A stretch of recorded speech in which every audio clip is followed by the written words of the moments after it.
8 a.m. at Tampa, Florida. Tampa Bay Buccaneers rookie wide receiver Justin Watson can still remember how much his body ached, both the soreness in his legs and the blisters on his feet. It was during a particularly rough stretch of 2 days the summers going into his senior year at South Fayette High School in McDonald, Pennsylvania.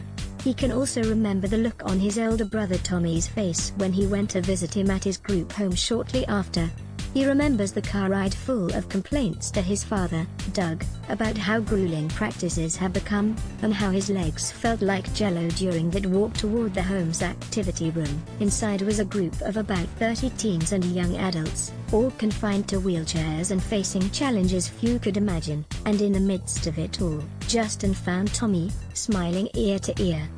He can't speak but he smiles and frowns and cries and is pretty responsive with his face, said Justin, 23, the Bucs' 2018 fifth-round pick, and he was just looking at me, as if to say, if I had just one day in your shoes, I would run all day long, I'd practice all day long, until I was throwing up on the ground and my feet were bleeding, and right when I couldn't get back up, I'd get back up and start doing it again. That moment was transformative for Justin. He vowed never to complain again, not about football, or the arduous study sessions he'd encounter in order to receive his Ivy League diploma, or later the daunting task of making the jump to the NFL, facing tougher competition than what he encountered at the University of Pennsylvania. From that moment on, he's been my inspiration, Justin said of Tommy. Whenever it gets tough and whenever I have a bad day, I just realize my brother Tommy would find a way to smile every single day. Tommy's mother, Terry, visits with her 28-year-old son who has been living at an independent facility for the past 7 years. Courtesy of the Watson family, the toughest kid that I know. Tommy has cerebral palsy, also known as CP, a neurological disorder that is the result of a brain injury or malformation.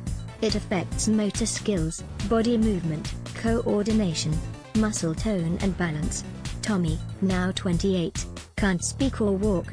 Doctors inserted steel rods along his spine to help correct his scoliosis, because it was crushing his organs. He used to be able to feed himself his favorite food, mashed potatoes, but now he relies on the feeding tube.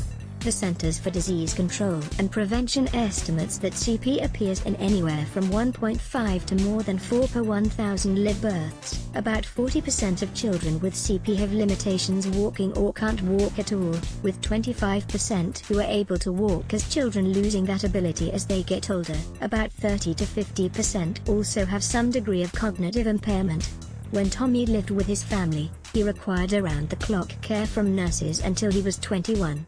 He now gets that care at an independent living facility, which is about 15 minutes from the Watson family home in Bridgeville, Pennsylvania. He's the toughest kid that I know, Justin said. He's battling every day and he fights through things every day. If my legs are burning on the last set of squats, that's nothing compared to what he goes through. It's Tommy that he's thought about during NFL workouts in the oppressive Florida heat, and since being sidelined during mandatory minicamp because of injury.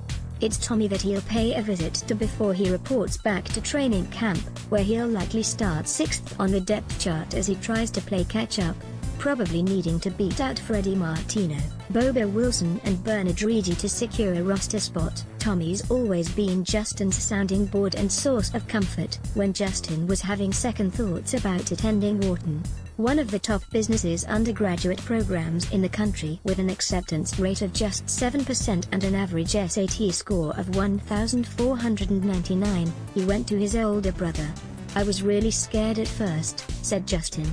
He's a great listener and I remember sitting there, and I was nervous as heck. And I was like, I think I'm going to go to Penn, but I don't know. I was worried about the school being too hard and if I could do Philly and everything else, and I said, what do you think? It was probably the biggest smile I've ever seen on his face, Justin said. To me it was just reassuring. It seemed like he said, go for it. And I did. It ended up working out great with both football and I'll have graduated as an Ivy League graduate. I was talking about school being hard and a challenge and he's looking at me like, man, you'd be surprised what Watsons can go through. I go through harder things than that just by getting up in the morning. Justin Watson finished his 4-year career at Penn as the school's career leader in receptions, 286, and in receiving touchdowns, 33, among others. Chuck Cook, USA Today Sports, thought everyone had a brother that is special needs. Justin has also drawn inspiration from his parents, Doug and Terry Watson, who did their best to make life as normal as possible for their 4 children, Justin, Tommy, Alex, now 24, and Abby, now 18. Despite Tommy's condition, they scheduled family vacations around Tommy's summer camps and got the other 3 involved in competitive sports. I kind of think that growing up, I thought that everyone had a brother that has special needs, or that is someone in their family that needs a little extra care, Justin said. I don't think I fully appreciated how much of a sacrifice it was at first for my parents, their firstborn child born with cerebral palsy, and not only the financial stress it puts on you, but just the emotional and mental stress. Doug and Terry each had to work 2 jobs to support Tommy's medical care. The CDC estimates that the lifetime of medical costs for a person with CP exceeds $1 million. Though Tommy would spend about 7 hours each day at the Western Pennsylvania School for Blind Children, which also caters to medically fragile students, Terry would work for several other families providing child care. Doug would work during the day at BNY Mellon in Pittsburgh doing client service management before working nights at a smaller company doing computer security. He'd pick up extra shifts so he could take off when one of his children had a game, or even to coach one of their teams. Terry would have dinner ready for them before they all got home, then head out the door for a few more hours of work. She would pack herself Cheerios and wouldn't even get to eat the dinner she had made after a full day of work, Justin said, adding that his parents didn't sleep well for years because they'd worry about Tommy in the middle of the night. He never heard them complain either. My parents would never say, "We had to do this because of Tommy," or "We had to do this or that." That's just what they needed to do, Justin said. They needed to work that many hours to make sure we never needed anything and to make sure we were more well off than they were. I don't think I'll ever be able to fully appreciate it, but definitely when I got to college and saw, man, my parents were working 12-hour days for me, I better be putting in at least 12-hour days myself to say thank you to them. Doug and Terry Watson did their best to make life as normal as possible for their 4 children, Justin, Tommy, Alex, and Abby. Courtesy of the Watson family, he's a special young man. Penn football coach Ray Priori could see that work ethic in Justin.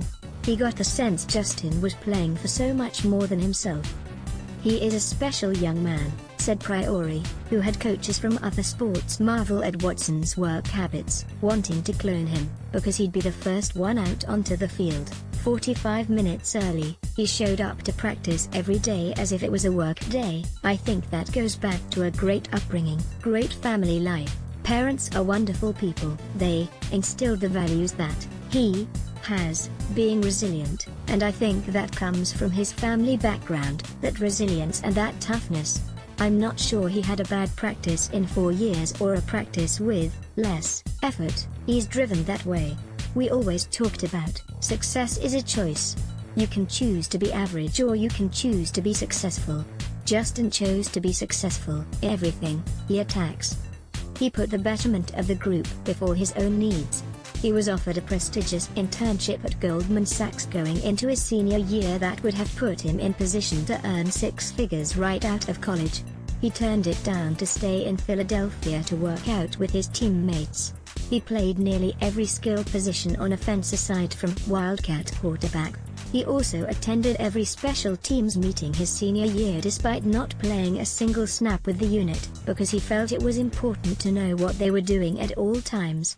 I've been coaching football for a long time and I've had a lot of real good players that have played, so don't take this the wrong way, but he's a young man that really embodied everything as a coach that you say you want to be around, Priori said. Whatever it is, he is it. What impressed Priori most though, was the bond Justin developed with a little boy named Vito DiCaprio, who had been stricken with cancer and was adopted by the Quaker football team. Priori saw empathy in his eyes and a tenderness in his heart. It was special to watch this sort of connection between the two, Priori said. I think there was definitely a special connection between Justin and Vito that you sort of saw, that the twinkle in the eye with it, a very, very special bond. Justin understood many of Tito's fears, because he lived them with his own family. While Tito lost all of his hair and went through 40 days of chemo, Tommy had been in and out of the hospital back home. He embraced it, Priori said. It's amazing how many things you can put on a young man's lap or in his hands. How much can he carry? And he's had to carry a lot. You can work your way to great things. And you can make a difference. And I know he made a difference in that young man's life. I'm sure, and in his brother's life and his family's life as well. Justin Watson will need to have a strong showing in Bucs training camp to make the 53-man roster. Cliff Welch/Icon Sports. Why he's wired is exactly how you want Theme Watson fits the resilient and committed type of player general manager Jason Licht and coach Dirk Koetter talked about all off-season. In fact, Licht even told the Glazer family, who own the Bucs, that Watson was one of his favorite sleepers in the draft. The way he's wired is just exactly how you want them, said Licht. He just loves the game. He's a blue-collar kid who, one of his major inspirations is his older brother who has cerebral palsy. It's just a great story. Before Justin suffered the injury during organized team activities, you could see the makings of a physical receiver and a tough blocker who could hold his own, even against cornerback Carlton Davis, a second-round draft pick who has gotten a lot of reps with the first-team offense. I really like him, said offensive coordinator Todd Monken. He's big, fast, physical, smart. That's what you're looking for. A guy that can develop. Moving forward, those kind of guys rarely underachieve when you have that sort of measurable skill set. So, he's looked really good at the start and what we looked for. No matter the distance because of Tommy's condition, travel has been nearly impossible.